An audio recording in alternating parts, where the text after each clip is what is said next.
Hello everyone, मैं अनुराधा अपने YouTube channel success with Anuradha में आप सभी का स्वागत करती हूँ। जैसे कि आपको पता है मेरे 4 लेक्चर हो चुके हैं, तो मैंने आपको अधिगम के प्रकार कि कौन कौन से मनोवैज्ञानिकों ने अपने अपने प्रकार दिए, वे सब मैंने आपको बता दिए हैं। तो चलिए अब हमारा नेक्स्ट टॉपिक है अधिगम को प्रभावित करने वाले कारक के कौन कौन से कारक अधिगम को प्रभावित करते हैं।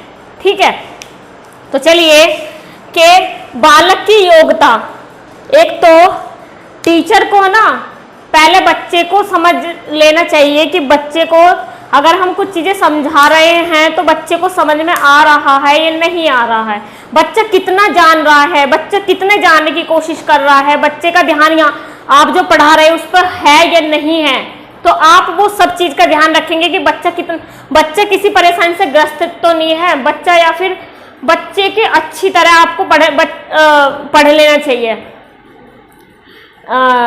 कि बच्चा किस तरह का है, बच्चे की सोचने की समझने की शक्ति कितनी है, बच्चा कितना जान पा रहा है, आपने जितना उसे पढ़ाया है वो कितना समझ रहा है, वो सब कुछ है ना। तो आपको वो सब कुछ अच्छे से पता होना चाहिए।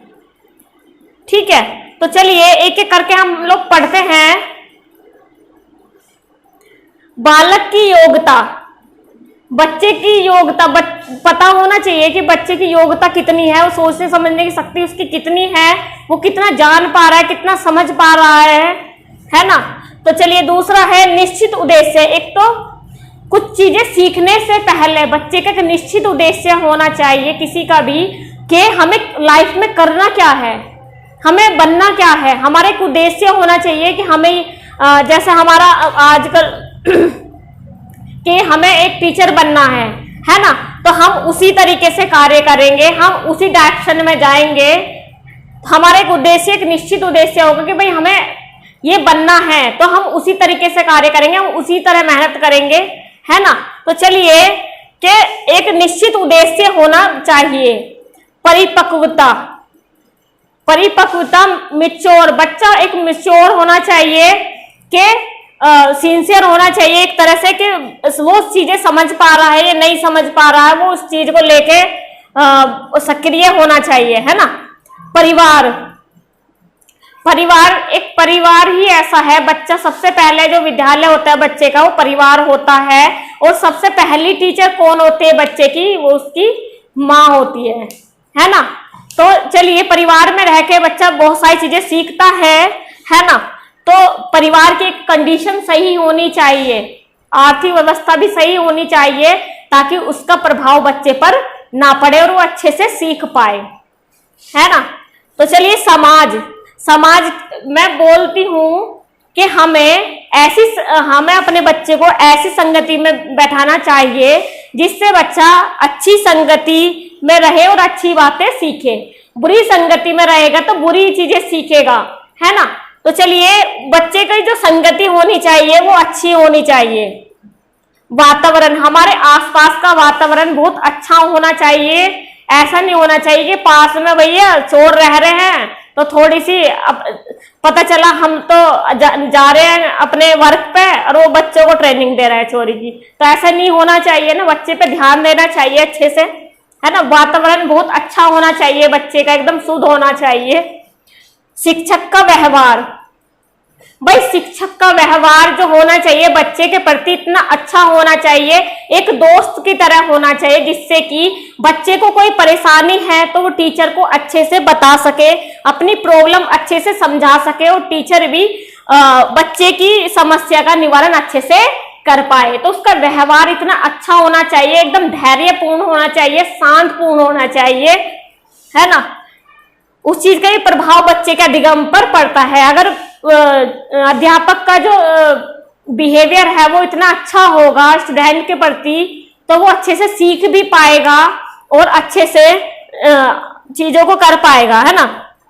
अगर वो आपको डांट दे, अगर आप उनके पास कुछ प्रॉब्लम लेके जाएं, यानी कि स्टडी से रिलेटेड कि हाँ सर मुझको ये बता दो, आपने उसको डांट दिया, तो क्या बच्चा सीख पाएगा? नहीं सीख पाएगा ना। उसका जो कॉन्फिडेंस है आपसे पूछने का वो भी लो हो जाएगा, है ना। तो ऐसा ना करें, अच्छे से बच्चे पे ध्यान देना चाहिए। सीखने की इच्छा, भाई जब हम कुछ सीखते हैं तो पहले सीखने की इच्छा होनी चाहिए, रुचि होनी चाहिए बच्चे में कि मुझे ये सीखना है। बच्चा सक्रिय होना चाहिए किसी चीज के प्रति, सीखने के प्रति सक्रिय होना चाहिए कि हाँ ये कैसे कर रहा है, ये मैं कैसे सीख सकता हूँ, मुझे सीखना है, आई कैन डू इट। तो फिर ये सारी चीजें सीख पाएगा। तो बच्चे में सीखने की इच्छा होनी चाहिए। तो प्रेरणा, भाई बच्चे को प्रेरणा देनी चाहिए कि भाई देखो वो बच्चा इस तरह से वो कर रहा है, को आपको भी ये बनना है, आपको ये करना है, बच्चों को मोटिवेशन करना चाहिए, है ना। तो जब भी बच्चा अच्छे से सीख पाएगा। विषय सामग्री का स्वरूप, बच्चों को ऐसी सामग्री से पढ़ाना चाहिए ताकि बच्चा इजीली चीजों को सीख सके। छोटी छोटी विधि द्वारा, जैसे खेल विधि द्वारा, पजल्स द्वारा और ऑन स्क्रीन द्वारा, जैसे टीवी हुआ, और भी चीजें आती हैं जिसके द्वारा हम सीख सकते हैं। जैसे एक टॉपिक ले लिया कि टीवी या कंप्यूटर, तो कंप्यूटर के बारे में बच्चे को चित्र भी दिखा सकते हैं और टीवी में भी दिखा सकते हैं उसके बारे में, तो बच्चे जल्दी वो चीजों को जल्दी ऑब्जर्व कर पाएगा, है ना। तो चलिए शारीरिक व मानसिक थकान, एक तो बच्चे का जो शारीरिक मानसिक थकान नहीं होना चाहिए। अगर जैसा आप पढ़ा रहे हो, अरे भैया बच्चा नींद में झूम रहा है, तो वो भी नहीं होना चाहिए, है ना। बच्चे को पूर्ण अच्छी तरीके से पहले ये देख लो कि बच्चे का ध्यान हम पे है या नहीं। पहली बात तो यह है कि आपको पढ़ाना इतना अट्रैक्टिव चाहिए कि बच्चा सो ना पाए, अच्छे से आपकी बातों को सुने और ऑब्जर्व करे। आपको इस तरह से पढ़ाना चाहिए, ऐसी विधि से पढ़ाना चाहिए ताकि बच्चा अच्छे से पढ़ पाए, है ना। तो चलिए ये इस चीज का भी ध्यान रखना चाहिए कि बच्चे को शारीरिक व मानसिक थकान नहीं होनी चाहिए। ठीक है। सीखने की विधि, एक सीखने की जो विधि होती है बहुत ही सरल से जटिल की ओर होनी चाहिए। यानी कि पहले बच्चे को छोटी छोटी चीजें सिखानी चाहिए, फिर बड़ी बड़ी चीजें सिखानी चाहिए, है ना। तो जो विधि है, सीखने की जो विधि है बहुत सरल होनी चाहिए। तो चलिए आप इसे नोट कर लीजिए। बहुत इजी वे में बताया है, अच्छे से पढ़ेंगे, अच्छे से ध्यान देंगे तो बहुत जल्दी सीख जाओगे आप, बहुत जल्दी स्थायी रूप से ये ज्ञान आपको मिल जाएगा। ठीक है। और एक बच्चे को शारीरिक व मानसिक दोष अगर है तो बच्चों को उसी के सुविधानुसार पढ़ाना चाहिए। जैसे कोई बच्चा अंधा है तो उसे ब्रेल लिपि से पढ़ाना चाहिए, और भी चीजें हैं, है ना। तो चलिए इन चीजों का बच्चे पे बहुत ज्यादा प्रभाव पड़ता है।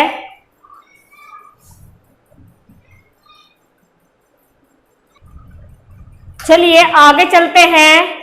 अधिगम की प्रभावशाली विधियां, भैया अधिगम को कैसे कैसे प्रभावशाली बना सकते हैं, इफेक्टिव बना सकते हैं। तो चलिए सबसे पहला है लर्निंग बाय डूइंग, यानी कि करके सीखना।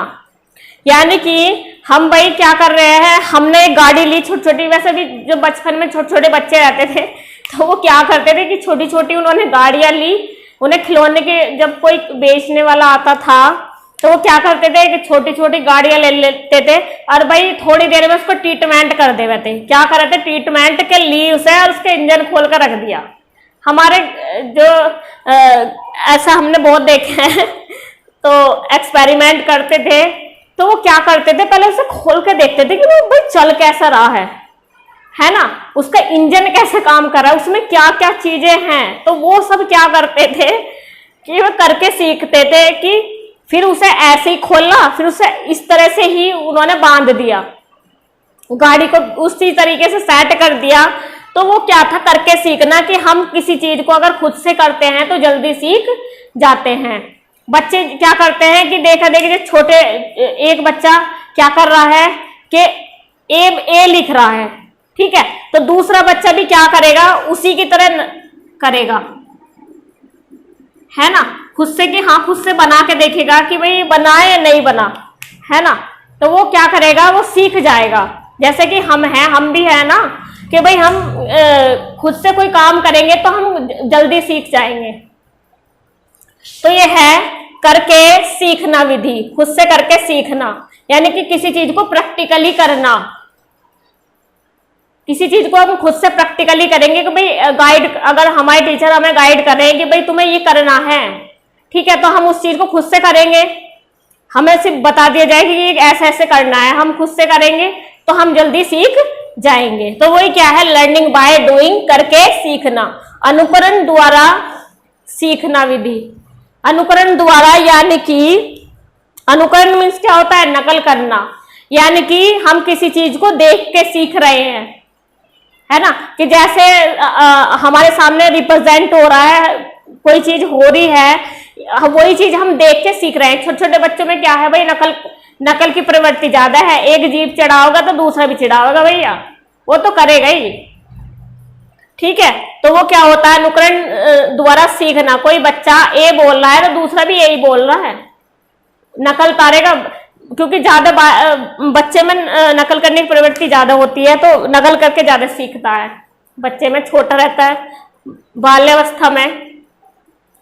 निरीक्षण करके सीखना, भाई एक बात बताओ, निरीक्षण करना क्या हुआ है, निरीक्षण हुआ है कि जब एक जेम्स वॉट थे जिसने भाप के इंजन का आविष्कार किया था, तो उन्होंने क्या देखा था कि वो जो चाय की केतली है, उस पे जो उसका जो ढक्कन है वो भाप से क्या हो रहा, उठ रहा है। तो उसने देखा ये उठ क्यों रहा है, तो उसने जैसे देखा भाई ये उठ क्यों रहा है, तो उसने कहा ओहो, भाप में तो जान होवे है, यानी कि भाप से ही ये ढक्कन उठ रहा है। तो वो क्या करता है, वो उस चीज का निरीक्षण करता है कि भाप में भी जान होती है, भाप में भी शक्ति होती है, भाप में शक्ति होती है तभी तो भाई वो केतली उठती है चाय की भाप से, है। तो उसने क्या करा, उसने निरीक्षण करा कि भाप में भी क्या होती है, शक्ति होती है, तभी उसने क्या करा था, जेम्स वॉट ने भाप के इंजन का आविष्कार किया था। तो चलिए परीक्षण करके सीखना। अब एक बात बताओ, परीक्षण कैसे करें। हमने कोई बीज लिया, ठीक है, बीज लिया, अब उसने क्या करा, जमीन में बो दिया। उसने सोचा अब बीज बो के क्या होएगा, तो देख लो एक बार बीज बो के, जब तो पता चलेगा क्या होएगा। तो उसने क्या करा, जमीन के अंदर पहले क्या करा, एक बीज बो दिया।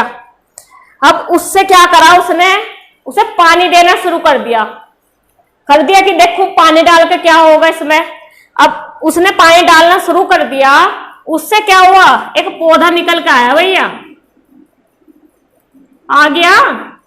जब पौधा निकल के आ गया तो उसने क्या करा, और पानी देना शुरू कर दिया, खाद देना शुरू कर दिया, और भी चीजें हैं जो पौधों में आवश्यकता होती है, तो वो देना शुरू कर दिया। उसमें क्या हुआ, पत्तियां आने शुरू होगी, टहनियां आने शुरू होगी, फूल आने शुरू हो गए, और भैया फल भी आने शुरू हो गए। और जब फल आने शुरू हो गए तो उसने देखा क्या कि भैया बीज बोने से फल आवे इस पे। तो उसने क्या करा, उसने सोचा कि भाई बीज बोने से फल आवे, तो उसने क्या करा, परीक्षण करके देखा भैया। उसने पहले परीक्षण करके देखा कि भाई बीज बोने से तो फल आवे, पौधा बन के फल आवे हैं। तो वो सारा क्या करा, इसने परीक्षण करा, परीक्षण करके सीख लिया कि भाई मैंने एक बीज बो दिया, उसमें पानी दे दिया, खाद दे दिया, जो जो उसे आवश्यकता थी वो दे दी, और उस पर क्या फल आल लगे भाई, है भाई, इस पे आम आल लगे हैं कि आम के बीज बोने से आम ही आते हैं। उसने परीक्षण करा था। अब दूसरा देख लो, सामूहिक विधियों द्वारा सीखना। अब सामूहिक विधि क्या होती है, सामूहिक विधि होती है वाद विवाद द्वारा। जैसे वाद विवाद हुआ, सेमिनार हुई, वाद विवाद सेमिनार हुई। अब वाद विवाद किसे कह रहे हैं, नो भी सुन लो। जो स्कूल कॉलेजों में भाई दो पार्ट में बच्चों को डिवाइड कर दे रहे हैं। अब उन्हें एक टॉपिक दे दिया, जैसे अब कोविड-19 चल रहा था, उसका एक टॉपिक दे दिया कि भाई ये अब जो आया था ये मतलब उसमें क्या क्या कमियां थी और क्या क्या सही हुआ उस दौर में, है ना, उसकी अच्छाइयां और उसकी बुराइयां, कि इस साल क्या हुआ, अच्छा क्या हुआ और बुरा क्या हुआ, है ना। तो दो चीजें, एक तरफ नेगेटिव वाले बच्चे रहते हैं, एक तरफ उसका पक्ष लेने वाले बच्चे होते हैं, है ना। तो चलिए वही क्या कहलाता है, उसमें ही बहुत कुछ बच्चे को सीखने को मिलता है, क्योंकि उस पर चर्चा चलती है भैया, उसके गुण अवगुण सब कुछ पता चल जाता है। सेमिनार में भी ऐसे ही है, सब अपना अपना सबको एक टॉपिक दिया जाता है, सब अपने अपने टॉपिक के बारे में बताते हैं, उसके गुण दोष जो भी हैं सारा सब कुछ, तो उससे बच्चे जल्दी सीख पाता है।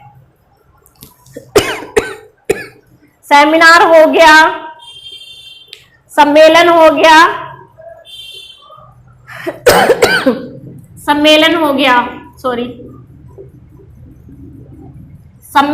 गया। इसमें क्या है, सामूहिक, सभी समूह में रह के चीजों को सीखते हैं। सम्मेलन एवं विचार गोष्ठी, इसमें है कॉन्फ्रेंस,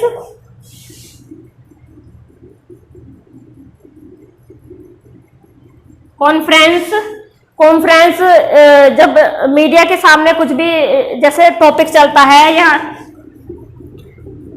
सामाजिक कवि सम्मेलन विचार गोष्ठी विधि है जो सामाजिक, ऐतिहासिक और धार्मिक, राजनीतिक और धार्मिक चीजों से रिलेटेड,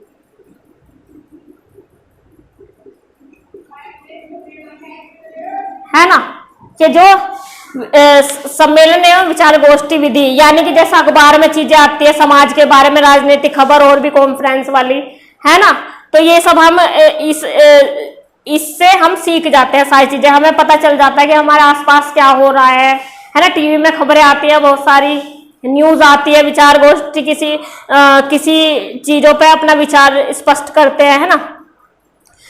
प्रोजेक्ट विधि, प्रोजेक्ट विधि के भाई,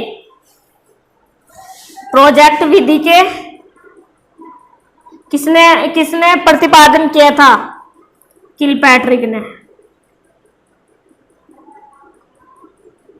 किलपैट्रिक ने परियोजना विधि दी थी, है ना। और प्रोजेक्ट विधि यानी कि छोटी क्लास बहुत छोटी हो और उसमें अच्छे से डिस्कस करे किसी भी चीज को, है ना, 2 भागों में डिवाइड करके। सहपाठी समूह विधि, बच्चा भैया साथ में रहकर बहुत खेलता है, यानी कि अगर सभी बच्चे एक साथ मिल जाए तो अच्छे से सीख पाएगा। जैसे इसमें चीजें आती है, पाठ्यवस्तु सब साथ में रह के क्या है, सब साथ में रह के क्या करेंगे, चीजों को पढ़ेंगे, अच्छे से बोलेंगे तो जल्दी सीख पाएंगे।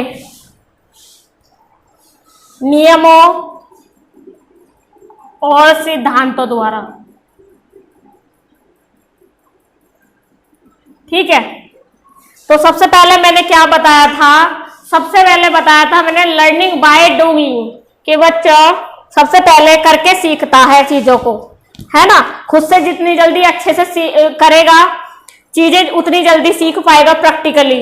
बच्चा प्रैक्टिकली बहुत जल्दी सीखते हैं, है ना। अनुकरण द्वारा सीख रहा है, यानी कि नकल करके सीखना, यानी कि टीचर कुछ बता रहा है भैया उसे, तो वो ऐसे ही बोल रहा है और ऐसे ही सीख रहा है। निरीक्षण करके अधिक सीखना, मैंने बताया था, निरीक्षण में बता चुकी हूं कि जेम्स वॉट ने भाप का इंजन का आविष्कार किया था, जिसको देख के उन्होंने एक चाय की केतली गैस पे रखी थी, उन्होंने देखा था कि उसका जो ढक्कन है वो उठ रहा है, तो उसने देखा कि भाई क्यों उठ रहा है, निरीक्षण कर रहा था भाई, वो कर रहे थे, तो उन्होंने देखा कि भाई, उन्होंने देखा कि भाप में क्या हुआ है, भाप में हुआ है शक्ति, क्या हुआ है, शक्ति, ठीक है। तो उन्होंने देखा कि भाप में भी जान होती है, भाप में भी शक्ति होती है, तभी ये ढक्कन उठ रहा है। तो उन्होंने, जेम्स वॉट ने क्या किया था, भाप के इंजन का आविष्कार किया था। अब परीक्षण करके सीखना, उन्होंने क्या करा था, परीक्षण करके सीखना कि बच्चे ने एक वो लिया, बीज लिया, उसमें उसको जमीन में बो दिया आम का, और उसने देखा कि भाई कुछ समय बाद उस पर वो पौधा बन गया, पौधे से उस पर छोटे छोटे पत्तियां आने लगी, पत्ती से वो पौधा बन गया, और उस पर फूल आने शुरू हो गए, फूल से वो फल आने शुरू हो गए, तो वो क्या हो गया, एक पेड़ बन गया, और उस पर आम आने शुरू हो गए। यानी कि आम का बीज बोने से आम ही प्राप्त होते हैं। तो वो सारा परीक्षण किया उसने। सामूहिक विधि द्वारा सीखना, वाद विवाद द्वारा, सेमिनार द्वारा, सम्मेलन द्वारा सीखना, सम्मेलन एवं विचार गोष्ठी विधि, कॉन्फ्रेंस द्वारा सीखना, सामाजिक, धार्मिक व राजनीतिक तथ्यों पर जो अपने अपने व्यूज देते हैं उसके द्वारा सीखना। सहपाठी प्रोजेक्ट विधि किसने दी थी, किलपैट्रिक ने दी थी, है ना।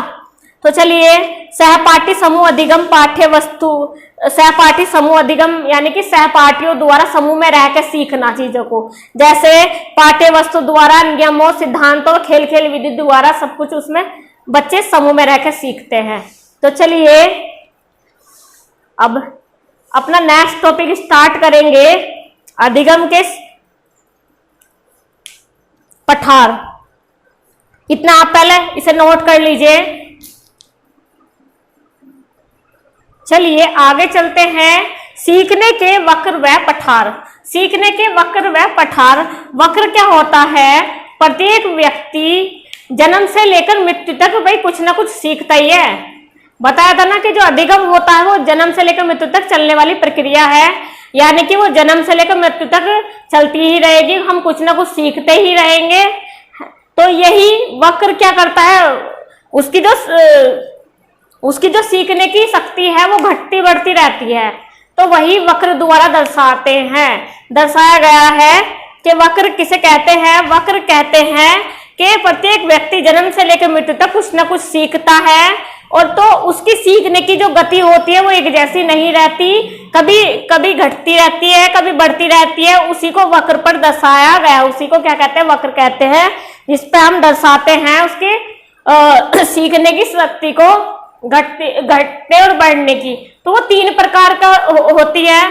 ये वक्र 3 प्रकार के होते हैं। एक तो उन्नतोदर नकारात्मक वक्र, नतोदर या सकारात्मक वक्र, मिश्रित वक्र या एस प्रकार का वक्र।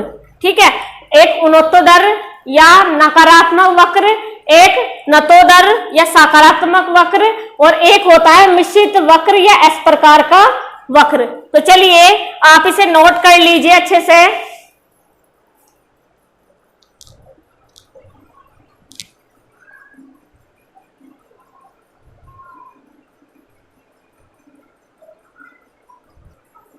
चलिए आगे चलते हैं। सबसे पहले हमने बात करी थी उन्नतोदर या नकारात्मक वक्र की। सबसे पहले हमने बात की थी उन्नतोदर वक्र की के समय व प्रयासों के साथ अधिगम गति से होने लगता है। यानी कि भाई समय और प्रयास, जितना बच्चा प्रयास करेगा उससे उसका जो सीखने की शक्ति है वो बहुत ज्यादा बढ़ जाती है स्टार्टिंग में, और जब बढ़ती है तो वह एक पठार का रूप, अंत में वह एक पठार का रूप ले लेती है। यानी कि पहले तो गति बहुत तेजी से जाती है, फिर लास्ट में क्या हो जाता है, उसकी जो अधिगम करने की शक्ति है वो नगण्य हो जाती है, बिल्कुल लो हो जाती है, बिल्कुल कम हो जाती है, वो सीख नहीं पाता बाद में, है ना, वो सीख नहीं सकता।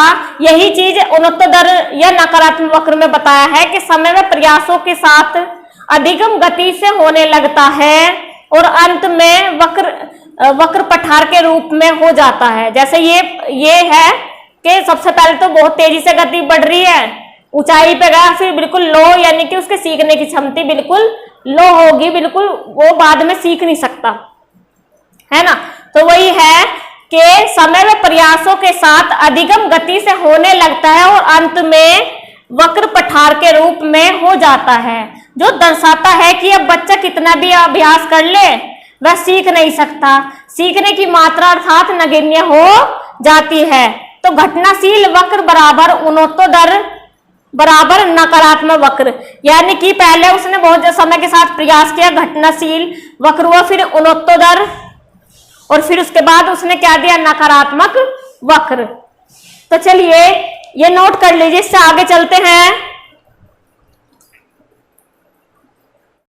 चलिए ये जो सीखने का वक्र है, इसमें तीसरा प्रकार है मिश्रित वक्र या इस प्रकार का वक्र।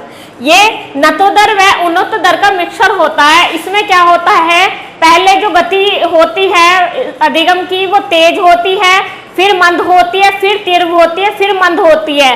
तो इस प्रकार के वक्र को क्या कहते हैं, मिश्रित वक्र कहते हैं। इसे इस प्रकार का वक्र कहते हैं। ये जो वक्र होता है ये सीढ़ीदार वक्र होता है, और ये इस प्रकार का वक्र है ना, सीढ़ीदार बराबर इस प्रकार का वक्र। तो चलिए इसे नोट कर लीजिए, एक बार अच्छे से पढ़ेंगे। चलिए आगे चलते हैं। ये है नतोदर सकारात्मक वक्र। इसमें क्या है, समय व प्रयासों के साथ अधिगम तीव्र गति से बढ़ता है। यानी कि समय और प्रयासों के साथ इसमें अधिगम बहुत तेजी से बढ़ता है, और जितना प्रयास बढ़ेगा उतना ही सीखने की मात्रा बढ़ेगी। यानी कि जितना प्रयास बच्चा करेगा सीखने का, उतना ही उसकी सीखने की जो क्षमता है वो बढ़ेगी। तो यही है कि नतोदर या सकारात्मक वक्र, यानी कि समय व प्रयासों के साथ अधिगम तीव्र गति से बढ़ता है। जितना प्रयास बढ़ेगा उतना ही अधिगम की शक्ति, अधिगम की मात्रा बढ़ेगी। वर्धनशील वक्र है ये रहा, ये वक्र है नतोदर वक्र। तो चलिए इसे नोट कर लीजिए, अच्छे से अपने नोट्स बनाएंगे, पढ़ते रहेंगे।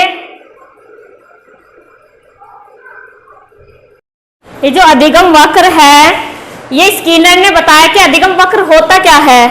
अधिगम वक्र होता है, अधिगम वक्र किसी दी गई क्रिया को व्यक्ति में उन्नति का वर्गीकृत कागज पर प्रदर्शित किया जाता है। उन्नति का या अवनति का वर्गीकृत कागज पर किया जाता है। स्किनर ने कहा है कि अधिगम वक्र वो होता है जिसमें व्यक्ति के किसी भी दी गई क्रिया को व्यक्ति में उन्नति व अवनति को एक वर्गीकृत कागज पर करता है।